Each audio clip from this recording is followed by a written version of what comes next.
Greetings and blessings, especially to you fathers that have just had the joy of celebrating your special Father's Day.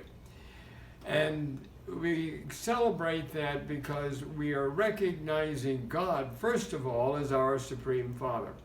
Now, while we were doing that, we had the tragic situation here in the U.S.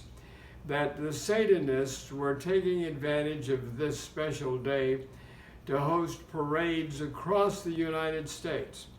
Now that's one of the most serious and grave displays that this nation has ever seen. And I'm not going to tell you where this happened, but it relates to this demonic display of these parades here in America. It's been a good while back, a long time ago actually, but after midnight, I received a distressing call from a pastor, very urgent. In fact, all he did was shout an address into the phone and say, "Charles, get over here," and slammed it down. In that brief time, though, I heard noises in the background that let me know what was happening. At any rate, I got in my car quickly, drove to the address, found the neighborhood was awake. The police cars and fire trucks and paramedic wagons were all there. I went in the house, and the house was filled with police officers. I remember the mother grabbing me at the door and pulling me to the bedroom and saying, "It's my son. He's gone crazy. Please help." I went in the room, and there was a young teenage boy pinned to the bed. Father was lying across his body facing me. A fireman was lying across his legs the other way, and the pastor who had called me was holding his feet. Now, I will not tell where this happened, even though it was many, many years ago. The boy was in a demonic rage, and almost immediately when the ministry began, I first of all anointed him with oil in the name of the Lord, and when I did, he raised all four of us men to a standing position, and he was on a springy mattress. That kind of superhuman strength. At any rate, I told the father very quickly, I said, "Your son has been into witchcraft and Satanism." And his answer was, "Well, if he has, we haven't known anything about it." And I said, "Well, it's happened. And I'm telling you this now because of the display of Satanism and witchcraft now publicly on our streets." The ministry lasted over 1 hour. And all along I kept telling these men, it's not going to last forever. The boy is going to get set free. Please understand this. 40% of Jesus' recorded ministry was spent in casting out demons. The modern church has that responsibility, but the modern church has totally closed its eyes. You hear me? You can't find one pastor out of 1,000 who has ever cast out a demon or would claim the responsibility for doing that now.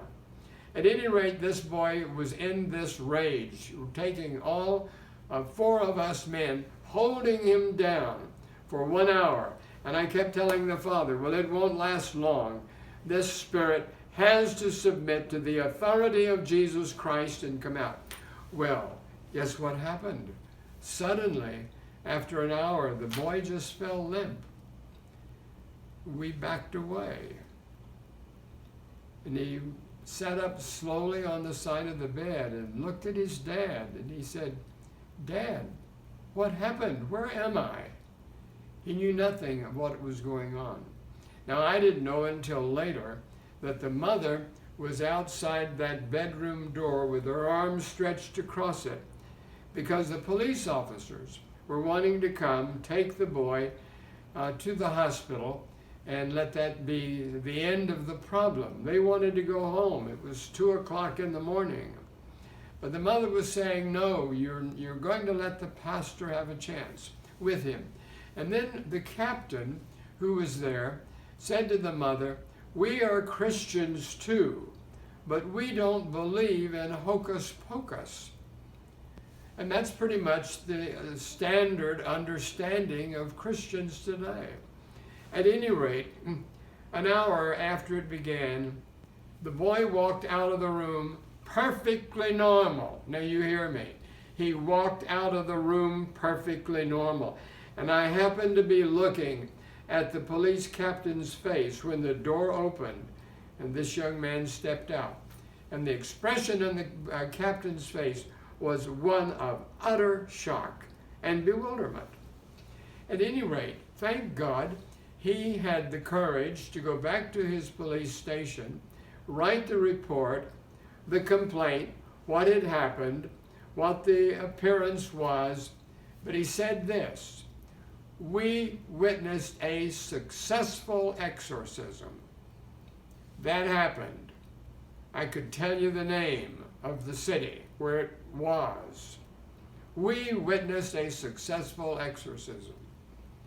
Well, you know what happened? I told the family that night, I said, now don't give my name to anyone. I'm not wanting publicity. 2 national magazines found that report. The National Enquirer, who loves sensationalism, found the report, wrote it up. They didn't have a photograph of the boy, so they used someone else's photograph. They didn't have my name, and so they described me as, quote, a mystery man who arrived after midnight and disappeared into the room carrying this strange-looking black bag. Well, you may can guess what that strange-looking black bag was. That was my Bible. I went in, equipped and armed, not just with the printed word, but with a knowledge and belief of the authority of Jesus Christ. And because of that, that teenager walked out of that room normal. The police, if they had gotten him, the firemen and paramedics, would have done what they know to do. Thank God for that. But they would have put him in a straitjacket. They would have shot him full of drugs. They would have taken him to the psychiatric ward at the hospital. And he might have been there for 3 months or longer. Who knows? Here's the fact. Jesus Christ gave authority to the church, to the believers. And we absolutely are obligated to him to carry it out.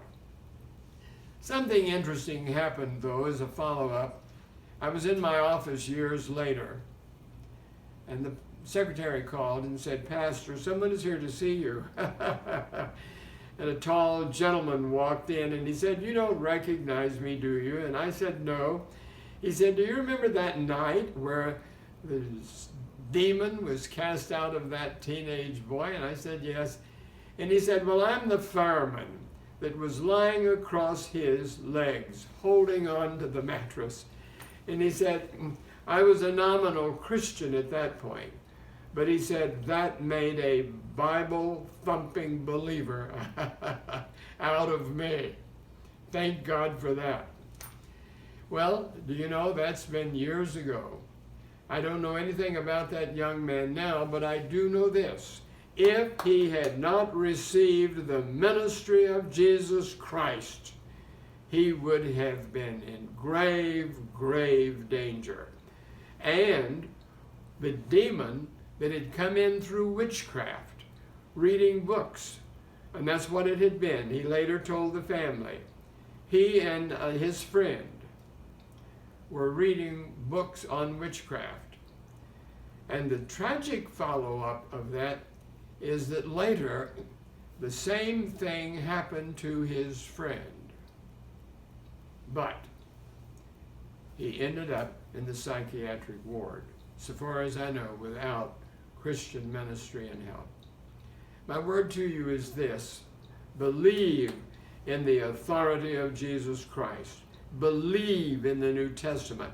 Believe in the kingdom of God has come with its power.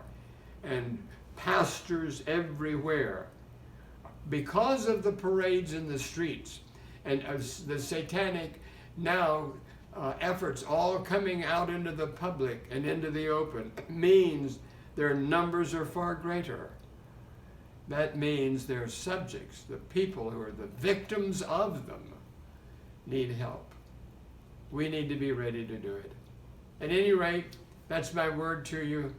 Thank God for you. Thank God for the word. Thank God for the kingdom and its truth. So bless you. And if you're benefiting by these little quick videos, please click on the like button. Visit our website. Let us hear from you and know that you're benefiting. Thank God for that. We'll talk again soon. Bye.